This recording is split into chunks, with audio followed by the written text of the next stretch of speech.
Many years ago I was introduced to tracking in the military, and I've used tracking through the years for visual tracking of humans and as well as animals.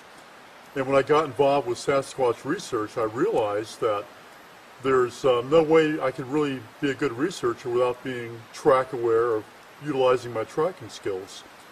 Out of that came our creating a special team of researchers utilizing tracking, as well as us training other individuals across the country. And out of that came people asking about, well, do you have a video? And now we can say yes. In this video, we're going to demonstrate visual tracking night and day. We're going to show you track and sign that we found that's related to Sasquatch. We're going to show you kill sites, tree formations, and different things that we've actually been able to use our tracking skills to uncover and, basically locate this sign.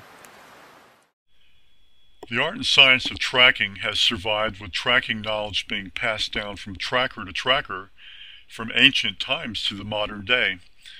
Tracking is currently being used in search and rescue, for example in finding lost persons, missing persons, law enforcement to apprehend fugitives or look for forensic evidence, in the military and combat search and destroy operations. Biologists and naturalists use tracking for animal surveys. Hunters use tracking to find and locate game. Many persons, in fact, study tracking to increase their innate awareness and to improve their outdoor skills. This is, however, the first tracker training program specifically for the Bigfoot researcher.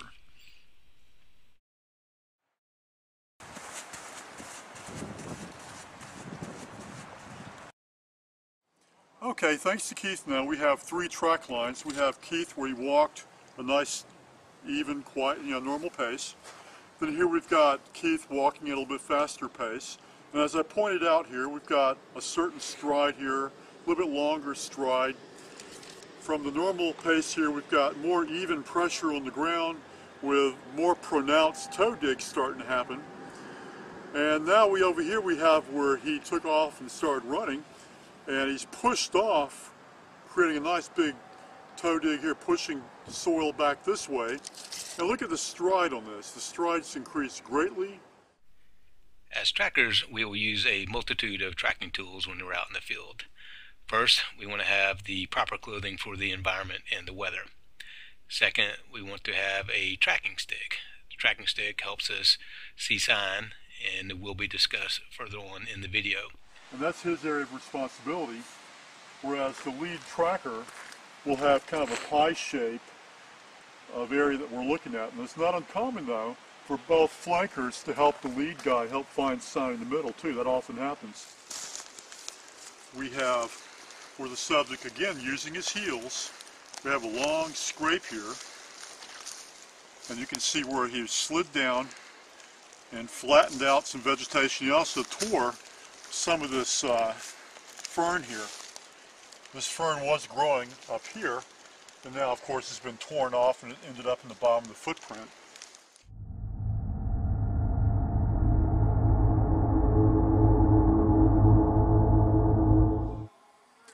Okay, we're out here at nighttime now. We've done some day tracking today, and you've seen how that works, and now we're going to show you how night tracking works. And believe it or not, night tracking is actually easier than day tracking. We talked about earlier how when the sun is out, when sunlight is directly overhead, that's probably the worst time to track because you have no shadow. So early morning, late in the afternoon is actually the best time to track. Well, the beauty of night tracking is we control the light with a flashlight.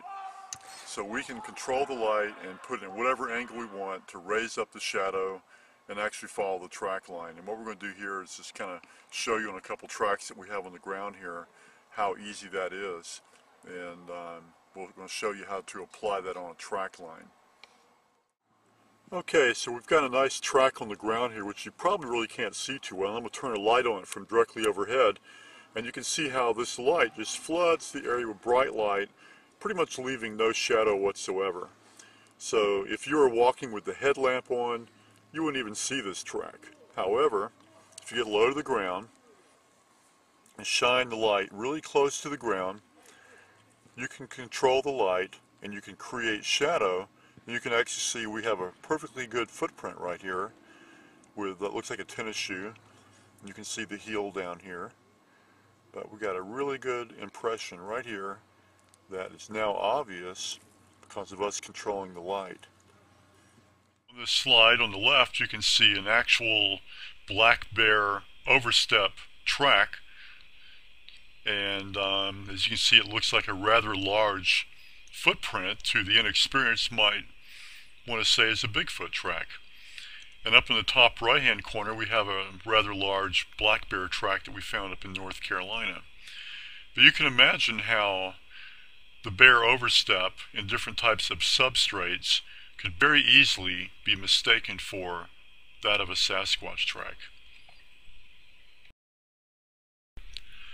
Now here's another example of something you might find. This is actually a broken tree that was found by me and another researcher after we'd actually bivouacked up on a ridge during the night. During the night we had considerable activity going on. And when it actually walked by this tree the day before, and it was totally intact.